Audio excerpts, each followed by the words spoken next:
নমস্কার বন্ধুরা, good morning. কেমন আছো তোমরা সবাই? আর আমি আজকে একটুও ভালো নেই। আশা করি তোমরা সকলে ভালো আছো। আমি ভালো নেই কেন সেই কারণটাও তোমাদের সঙ্গে আজকে শেয়ার করব বলে ব্লগটা শুরু করেছি। অনেক দেরি করে আজ ব্লগটা শুরু করেছি।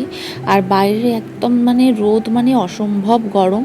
এখন ঘড়িতে বাজে 11টা। মাম্মামকে এখন ব্রেকফাস্ট করাচ্ছি, অনেকটাই দেরি হয়ে গেছে। আর চলো এখন তোমাদেরকে দেখাই ছোলা গাছটা কতটা বড় হচ্ছে।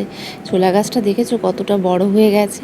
সত্যি কথা বলতে ছোলা গাছটা যবে থেকে লাগিয়েছি না, রোজ সকালে ঘুম থেকে উঠে একবার দেখতেই হবে। আর সকাল বিকেলে উঠে একবার দেখতে হবে, না দেখলে হয় না। তো চলো এবার তোমাদেরকে বলি যে আমার ভালো না থাকার কারণটা কি। তো গতকাল রাত্রিবেলায় হঠাৎ আমি দেখি আমার ওই কাঠের আলমারিতে উই লেগে গেছে। কোথা থেকে উই লাগলো বুঝতে পারলাম না। সব দামি সেগুন কাঠের সব কিছু ফার্নিচার, বাট হঠাৎ করে দেখছি, তখন রাত্রিবেলায় 2:30-3টের সময় আমি দেখেছি। ব্যাস তখন থেকে শুরু হয়েছে আমার অস্থিরতা, যে কতক্ষণে আমি আলমারির জিনিসপত্রগুলো বের করব। কারণ এখানে আমার হাজব্যান্ডের সকলের জামা কাপড় সমস্ত কিছু থাকে। তো সকালে ঘুম থেকে উঠেই যেমন কথা তেমন কাজ, সমস্ত জামা কাপড় বের করব কি ভয়ে তো আমি আলমারিটাই খুলতে পারিনি। রাত্রিবেলায় যে দেখে নিয়েছি সেইটাই মাথার মধ্যে ঘুরছে। তো চরণ কাকু ভাগ্যিস এসেছিল, চরণ কাকুকে ডাকলাম। চরণ কাকু আলমারি খুললো, তো দেখলো উইগুলোকে দেখতে পায়নি, বাট মাটিগুলো আছে। তো গোটা খাটে আমার সমস্ত কিছু জামা কাপড় জিনিসপত্র একদম বিছানো। তো এটা অনেক পরের ভিডিও করেছি। সকালবেলায় চরণ কাকু সমস্ত আমি বের করার পর যা তেল দিয়ে দিয়েছি, উইয়ের যে বীজ যেটা হচ্ছে একদম স্ট্রং তেল, তো সেই তেল দিয়ে দিয়েছি। বিশ্বাস করো বন্ধুরা, আমার কাঠের ফার্নিচারের কখনো এরকম হয় না। এই দেখতে পাচ্ছ কত মাটি, পোকাও অনেক মরেছে, জানি না কতটা তোমরা দেখতে পাচ্ছ। তো এত পরিষ্কার পরিচ্ছন্ন রাখি, কোথা থেকে হলো জানি না। আসলে আমরা তাই বলছি যে শ্বশুরমশাইকে হয়তো ঠকিয়ে দিয়েছে। অন্যান্য কোনো ফার্নিচারে নেই জানো তো। আমার আলমারিটায়, আমার শাশুড়ি মায়ের আলমারিটাতে তো পুরো শেষ করে দিল। আবার নতুন করে বাবা আলমারি করালো পুরো ফার্নিচার। শাশুড়ি মায়ের আলমারিটা এত ভালো ছিল, এত সুন্দর নিখুঁত ডিজাইন ছিল, বাট তাকে পুরো উইয়ে শেষ করে দিল।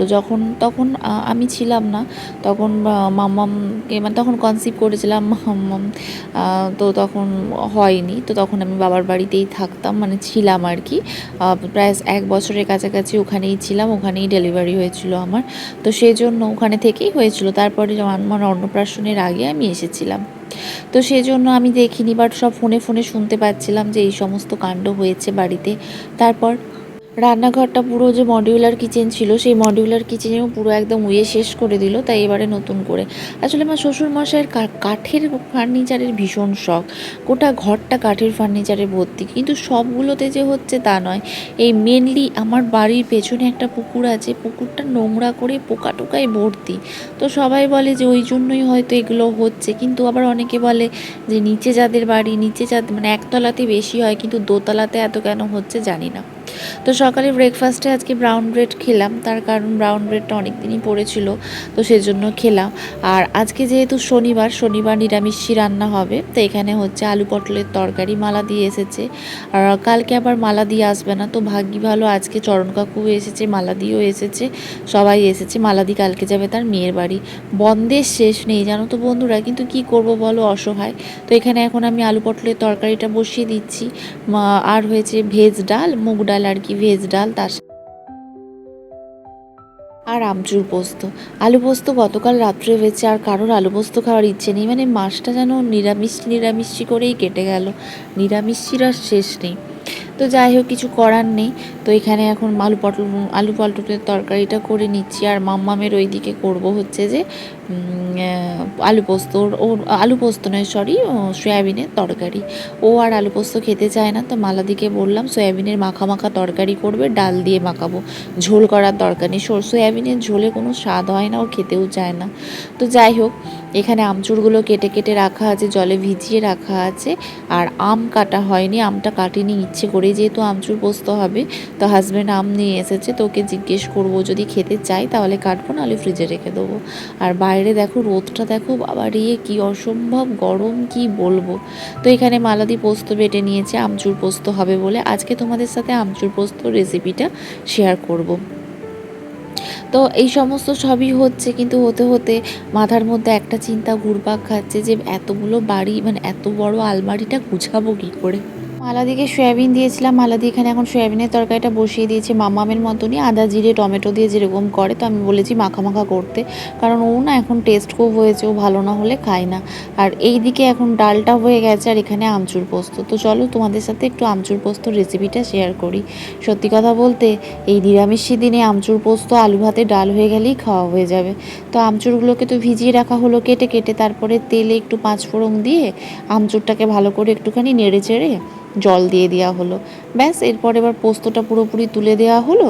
একটুখানি লঙ্কা গুঁড়ি, তার সাথে হচ্ছে একটুখানি লঙ্কা গুঁড়ি ব্যাস দিয়ে দিল। তারপরে এবার নুন, লঙ্কা গুঁড়ি আর নুন। এবার পরিমাণ মতন হচ্ছে নামানোর আগে চিনি দিয়ে দিতে হবে, যাতে না বেশি টক লাগে, কারণ আমচুরগুলো তো একটু টক টক হয়, তো এত টক না লাগে। তো সেই জন্য তো খেতে খুব টেস্টি হয়, তোমরা নিরামিষের দিনে ট্রাই করে দেখতে পারো, খুব ভালো। আমি কখনো আমার বাবার বাড়িতে খাইনি, বাট আমি শ্বশুর বাড়িতে এসে এখানে প্রথম খেলাম।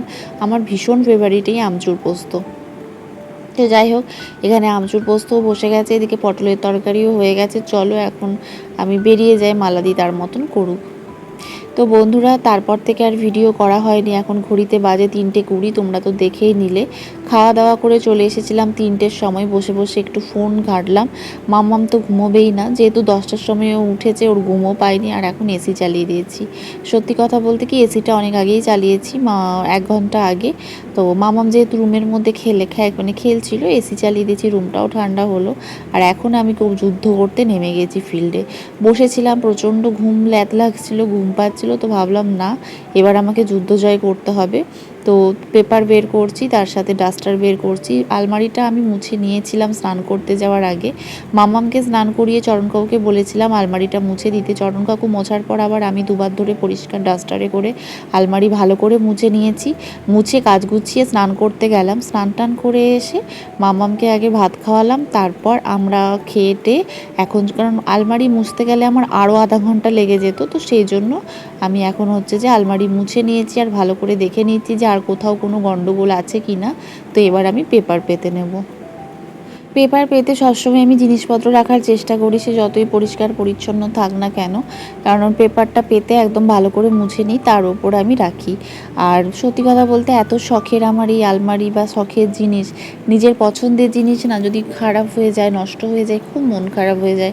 আমার তো খুব হয়, আমি এত গুছিয়ে গাছিয়ে পরিষ্কার করে রাখি, আমার আলমারি দেখলে বুঝতেই পারবে না যে এগুলো আমার রেগুলারের ওয়ার্ড্রব, কিন্তু কিছু করার নেই। তো চলো আমি কিভাবে আলমারিতে অর্গানাইজ করে রাখি আজ তোমাদের সঙ্গে সেগুলো শেয়ার করব। তো এখান থেকে একটা পরিষ্কার ডাস্টার বের করে নিলাম, আর এখন পেপারগুলো খুব সুন্দর করে পেতে নেব। আমার জামা কাপড়গুলো যেহেতু আমি অর্গানাইজারের মধ্যে রাখি, তো খুব সুবিধে হয়েছে জানো তো। একটাতে প্যান্ট ওড়না রাখি, একটাতে একটু ভালো জামা কাপড়গুলো রাখি, আরেকটাতে রেগুলার যেগুলো পাতি সেগুলো রাখি। তো ওগুলো গুছিয়ে রাখার জন্য কি হয়েছে, যদি ওগুলো ওরকম করে অর্গানাইজারে না রাখতো, আমাকে সমস্ত ঝেড়ে ঝেড়ে আবার গুছাতে হতো। কিন্তু যেহেতু অর্গানাইজারে রেখেছি, আমার মানে 1 ঘন্টার কাজ সাশ্রয় হয়ে গেল। আমি ওই রকমই ওগুলোকে রেখে দিলাম নেপথলিন দিয়ে। তো যাই হোক, হাজব্যান্ডের যেগুলো ওপরে থাকে ওগুলো তো আমাকে সুন্দর করে গোছাতেই হবে। তবে ভবিষ্যতে যদি আমার ওয়ার্ড্রবটা সত্যিই একদম খারাপ হয়ে যায়, তখন কিন্তু আমি আমার পছন্দ মতন ওয়ার্ড্রব করালেও এই রকমভাবেই তৈরি করাবো। তবে হ্যাঁ, এই তাকগুলোকে একটুখানি অন্যরকম ডিজাইন করব, এত ধাবড়া ধাবড়া বড় বড় এরকম রাখবো না। এতে অনেক জিনিসও আমার কম ধরে, একটু বেশি ছোট ছোট থাকলে সুবিধে হয় আর কি, বিভিন্ন রকমভাবে রাখতে। তো দেখো বন্ধুরা, পেপারগুলো পেতে নিয়েছি সমস্ত। তাকে আগের পেপারগুলো যখন ফেলি একদম নতুন, যেহেতু কিছুদিন আগে আমি আলমারি গুছিয়েছিলাম, তখনও না কিছু ছিল না, হঠাৎ করে কোথা থেকে এত উইয়ের আবির্ভাব হয়ে গেল আমার কিছু মাথায় ঢুকলো না। আর এটা যেহেতু রেগুলার আমার ইউজ হয়, রেগুলারের আলমারি, তো সেজন্য প্রতিদিনই খোলা হচ্ছে। বলে নাকি প্রতিদিন খোলা পড়া পরিষ্কার মোছামুছি করে রাখলে উইফুই হয় না, কিন্তু এখন তো দেখছি যে না, আমার বিয়ের পর থেকে আমার এই ধারণাটা পুরো ভেঙে গেছে যে না, এরপরও উই হয়, যেহেতু আমি নিজে করি তার প্রমাণ হচ্ছে আমি নিজে। তো চলো, পেপার টেপার সুন্দর করে পেতে নিয়েছি, এখন ভালো করে এখন জামা কাপড়গুলো গুছিয়ে রেখে নেপথলিন দিয়ে দেবো, তাহলে একটুখানি ভালোও লাগবে। আর এই যে দুটো বাস্কেট দেখতে পাচ্ছ, এই বাস্কেটগুলো মামাম যখন হয় তখন আমার মাকে বলে এইগুলো কিনে আনা করিয়েছিলাম হসপিটালে থাকাকালীনই। তো সেই বাস্কেটগুলোর মধ্যে এখন আমি অনেক অন্যান্য জিনিস রেখে, এইগুলোও আমার খুব সুবিধে হয়েছে। নিচে যে বসে বসে গোছানো হতো নিচের তাকটাতে, এইগুলো রেখে দেওয়ার ফলে ওপরটা ভালো করে মুছে ভেতরটা খুলে একবার দেখে নিলাম কোনো কিছু মানে পোকা হয়েছে বা কিছু হয়েছে কিনা, দিয়ে একদম ঢুকিয়ে দেওয়া। তো শুধু গোছানোর মধ্যে আমি রেখেছি নিচ্ছি আমার ওপরের জিনিসগুলো গোছানো হয়ে গেলে মানে গোছাতে আমার বেশিক্ষণ সময় লাগে না। তো তোমরাও যদি এরকম সুন্দর করে অর্গানাইজ করে রাখো, তোমরাও দেখতে পাবে কত ইজিলি সমস্ত কিছু গোছানোও থাকবে, ঘাঁটাও হবে না। আর আলমারিটা যখন খুলবে তখন তোমার নিজের মনেরও তৃপ্তি হবে যে না, আলমারিটা আমার সুন্দর করে গোছানো আছে। তো এখানে হাজব্যান্ডের প্যান্টগুলো গুছিয়ে রাখবো। তো তার আগে একবার ভালো করে দেখে নিচ্ছি উলটপালট করে। কিছুদিন আগেই সমস্ত প্যান্ট ঝেড়ে গুছিয়ে রেখেছি, আর এই প্যান্টগুলো যেহেতু ডেলি ওয়্যার হয় তো প্রায় দিনই কাচা হচ্ছে, রাখা হচ্ছে, 2-3 দিন অন্তরই ওর সব প্যান্ট কাচা হয়। তো সেই জন্য তো এখানে এখন সমস্ত কিছু সুন্দর করে গুছিয়ে নেব। তো দাঁড়িয়ে সেটাই ভাবছি যে কিভাবে গোছাবো, একটু নতুনত্ব করে রাখার। আমি না এরকম ঘুরিয়ে ফিরিয়ে রাখতে পছন্দ করি। তবে হ্যাঁ, ভালো না লাগলে আবার পুরনো ফর্মেই রাখি, সেটা বড় কথা নয়। তো এখন জামা প্যান্টগুলো ভালো করে গুছিয়ে ঝেড়ে রেখে দিয়েছি, এবার জামাগুলো ভালো করে গুছিয়ে রাখছি। একদিকে রেগুলার ওয়্যারের জামা, একদিকে টি শার্ট, এগুলো আলাদা আলাদা করে রাখছি। একদিকে ভালো জামা, এগুলো সমস্ত কিছু রাখার। আর আমার তো জিনিসের শেষ নেই, হাজব্যান্ডের যদি লাগে এইটুকু জায়গা, আমার পুরো আলমারিটাই লেগে যাচ্ছে। তো ওর সত্যি কথা বলতে ওর আর কটা জিনিস, আমার জিনিসেই ভর্তি।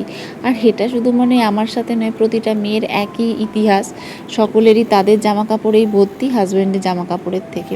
কিন্তু বিশ্বাস করো বন্ধুরা, এই দুপুরবেলাতে না কাজগুলো করতে আমার একদমই ইচ্ছে করছে না, যেহেতু ভাত রাত খেয়ে একটু শোয়া অভ্যাস। কিন্তু কিছু করার নেই, এই নিরিবিলি সময়টাই যদি না করে রাখি, সন্ধেবেলায় মেয়েকে পড়াতে বসতে হবে, কারণ সকাল থেকে ওকে আজকে পড়াতে বসানো হয়নি। তারপরে রান্না আছে, তারপরে সন্ধেবেলায় রান্নাঘরের বাসনপত্র গোছানো, চা করা, মেয়েকে খাওয়ানো, মানে হাজার একটা কাজ আছে। তো সেই জন্য এখন এটা যদি আমি করে নিই, সব থেকে এটাই আমার হচ্ছে নিরিবিলি শান্তির সময়। তো আমি যদি 5টার মধ্যেও কমপ্লিট করতে পারি, তাও আমি 1 ঘন্টা রেস্ট নিতে পারবো।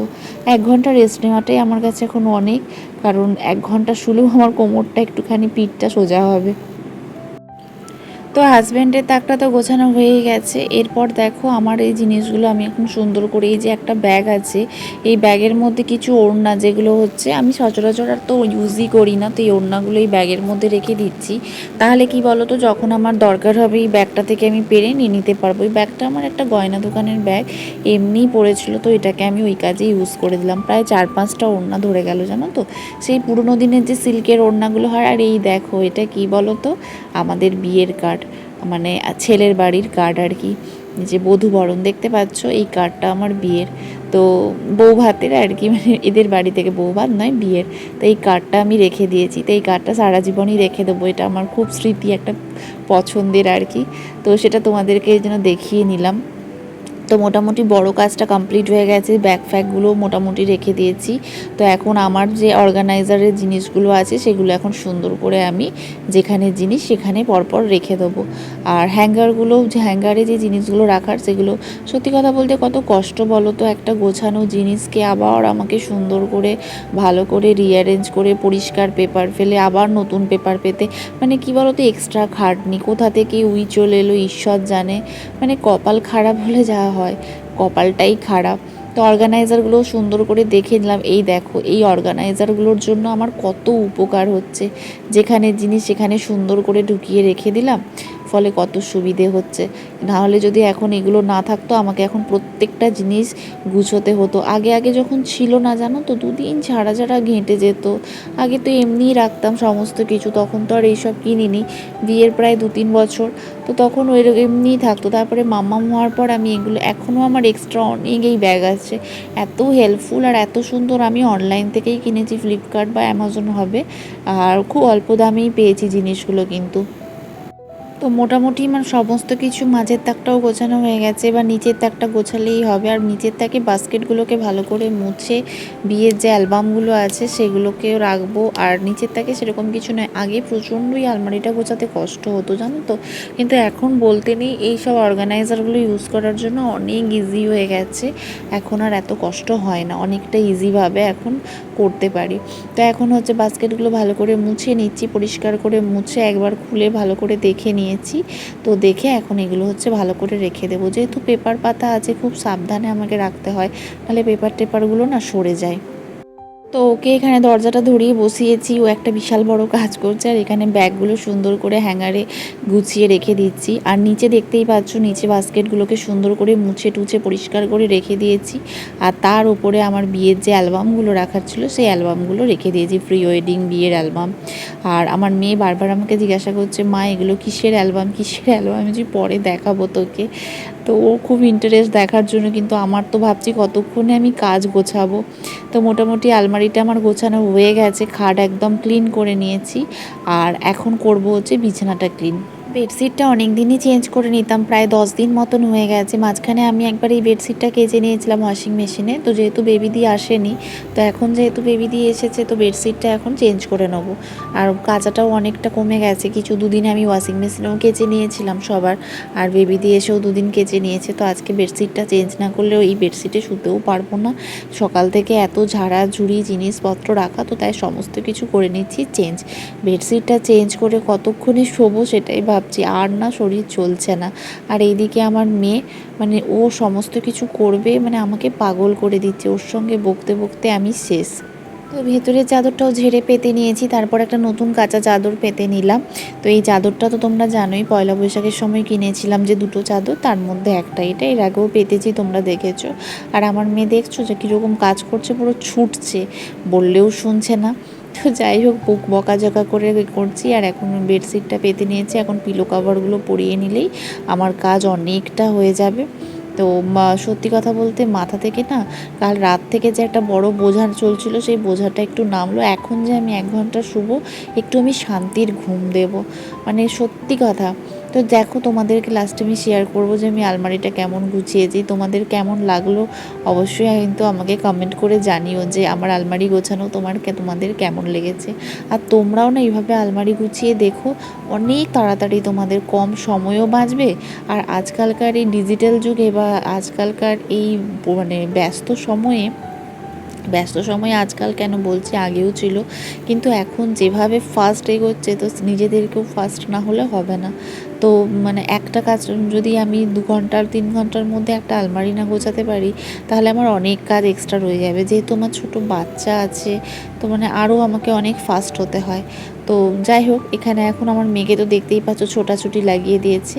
তো আমার পিলো কভারগুলোও পরানো হয়ে গেছে, এখন সুন্দর করে সমস্ত কিছু করে হাত পা ফ্রেশ হবো, মুখ টুকগুলো পরিষ্কার করে ধুয়ে আগে শোবো। শুয়ে শুয়ে একটু ফোন ঘাঁটবো কখন, আমি সেটাই ভাবছি।